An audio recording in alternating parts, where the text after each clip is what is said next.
Hi అండి, అందరికీ నమస్కారం. అందరూ ఎలా ఉన్నారు? బాగున్నారా? మేమైతే చాలా బాగున్నాం అనమాట. ఈరోజైతే ఇక్కడ నేను కాకరకాయలు అయితే చూపిస్తున్నానండి. ఇవేంటంటే మనం కర్రీకి తెచ్చుకుంటాం కదా కాకరకాయలు, అందులో పండినవి ఉంటాయి కదండి, అలాంటివి అయితే నేను ఇక్కడ వేస్ట్ దాంట్లో అయితే ఈ టబ్ అయితే ఇందులో చిన్న చిన్నవి ఏవో మొక్కలు ఉంటాయండి.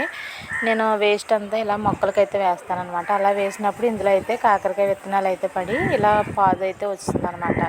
చాలా వరకు వచ్చాయండి. నేను అవేమి తీయకుండా ఇంకా అది అలా ఉంచేసి అందులో ఉన్న కొన్ని మొక్కలు అయితే తీసేసాను అనమాట. తీసేసి ఈ విధంగా ఇక్కడ నాకు డ్రాగన్ ఫ్రూట్ దగ్గర కర్రలు అయితే ఇలా పెట్టుకున్నాం అనమాట. మేము దానికైతే ఇలాగ తాళ్ళది అయితే కొంచెం పైకి ఎక్కించానమాట. ఇవి చూడండి ఎన్ని కాయలు వచ్చాయో. మన విత్తనాలు వేసి పదిలంగా పెంచితే మాత్రం ఇలా రావండి. మొక్కలు కూడా వస్తాయో రావో తెలియదు అనమాట. ఇవి అనుకోకుండా వేసిన వాటిల్లో అయితే ఇలాగా మనం తిని పడేసినవే చక్కగా వస్తాయండి. చూడండి చాలా కాయలు అయితే వచ్చాయన్నమాట. ఇవి పొడుగు కాకరకాయలు అండి, మనకు బయట అమ్ముతారు కదా ఆ కాకరకాయలు అనమాట. ఇంకా చాలా పెద్దవి అయితే అవుతాయని అనుకుంటున్నాను నేను.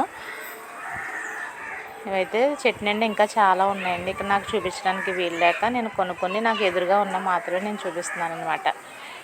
చాలా బాగా వచ్చిందండి చెట్టు కూడా. ఇది ఒకటి కాదు, చాలా విత్తనాలు అయితే వచ్చేసి మొత్తం అన్నీ కూడా ఒక్క విత్తనం కూడా పోకుండా మొత్తం మొక్కలు వచ్చాయి అనమాట. కానీ నేనైతే ఇంక తీయడం నాకు ఇష్టం లేక నేను తీయకుండా మొత్తం అన్నీ కూడా అలాగే ఉంచేసాను అనమాట.